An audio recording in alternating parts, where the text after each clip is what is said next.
అదంతటినీ రుభువు నిధాగుడికి చెప్పిన తర్వాత దీన్ని వివరించినటువంటి సుబ్రహ్మణ్యుడు జైగీష వ్యాధి ముళ్ళుతో చెప్తున్నది ఏంటంటే, ఈ జ్ఞానం పరమమైనటువంటిది, కానీ ఇటువంటి జ్ఞానం భక్తి లేని వారికి లభించదు గనక ధర్మబద్ధమైన జీవితం, ఈశ్వర స్పృహ, ఈశ్వర ప్రేమ కలిగినటువంటి భక్తి సాధన, ఈ రెండు ఉండాలి. అవి ఉన్నవారికి ఈశ్వరుడు అనుగ్రహం వల్లనే జ్ఞానం వస్తుంది.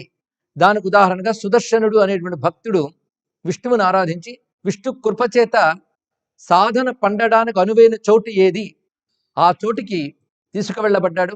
అదే వారణాసి. అందుకే సాధన ఎప్పుడు కూడా దివ్యక్షేత్రాల్లో చేయాలి. మన ఇంట్లో చేసిన దానికంటే క్షేత్రాల్లో చేసింది ఎక్కువ పండుతుంది. అందుకే క్షేత్రాలు ఉన్నాయి, సాధన కోసమే క్షేత్రములు. అందుకే మహానుభావుడు అత్యంత ఉత్కృష్టమైన క్షేత్రానికి చేరుకున్నాడు. అక్కడ విష్ణువు ఉపదేశించిన పద్ధతిలో కొన్నేళ్లు సాధన చేసిన తర్వాత ఆ సాధనకు సంతోషించి అప్పుడు నారాయణుడు శివ సహస్రనామ విద్యను ఉపదేశించాడు. అంటే అది పొందడానికి కూడా అన్నేళ్లు సాధన అర్హతను కల్పించింది.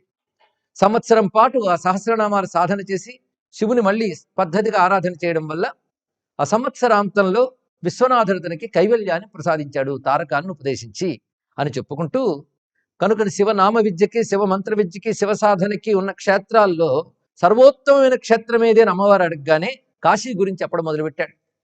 రుభుగీతకు ముందు మనం చెప్పుకున్నటువంటి కొన్ని విషయాలు చాలా మంది గుర్తుండుంటాయి. అందులో విశేషించి ఒక మాట చెప్తాడు. క్షేత్రముల గురించి చెప్తూ ఎంత చక్కని పద్ధతిలో ఉంటుందో శివరహస్య కూర్పు మాత్రం. మొదటి నుంచి మనం చెప్పుకున్నవన్నీ ఇప్పుడు మరి స్మరించనక్కర్లేదు, కానీ క్షేత్రాల గురించి చెప్పినప్పుడు ముందు జ్యోతిర్లింగాల యొక్క చిట్టా చెప్తాడు, వివరం చెప్పడం. ఆ తర్వాత మల్లికార్జున మహాక్షేత్రం, కేదారేశ్వరుడు, అదేవిధంగా రామలింగేశ్వరుడు, వైద్యనాథుడు, నాగనాథుడు, ఇలా అనేక క్షేత్రములు చెప్తూ జ్యోతిర్లింగ స్థానములు మాత్రమే కాకుండా హరిద్వార్ మొదలైనటువంటి చోట్లు కూడా వివరించి చెప్పినప్పుడు అమ్మవారికి ప్రశ్న వేస్తారు. జ్యోతిర్లింగాలు అన్నిటి గురించి చెప్పు, వారణాసి గురించి పేరొక్కడే చెప్పుకొని చెప్పలేదు ఏమిటంటే, అది ప్రత్యేకంగా మళ్ళీ చెప్తాలే అన్నాడు. ఆ ప్రత్యేకం మొదలుపెట్టాడు మొన్నటి నుంచి. ఆయన గుర్తుపెట్టుకున్నాడండి. ఆ ప్రత్యేకత అవుతుంది. ఇంకో ప్రత్యేకత ఉంది, కావేరీ తీరంలో ఉన్న దివ్యములు కూడా నేను చెప్పలేదు, మళ్ళీ చెప్తాలే అన్నాడు ఆయన. కనుక రెండు మిగిలాయి. ఆ వారణాసి శివరహస్యం మొత్తం మీద అత్యంత అధికమైన అధ్యాయాలతో ఉన్నటువంటిది. ఈ అధ్యాయాల గురించి ప్రత్యేకం ఏంటంటే, వీటిని పారాయణ చేస్తే కాశీవాస ఫలం లభిస్తుంది, కాశీవాస అవరోధాలు తొలగుతాయి.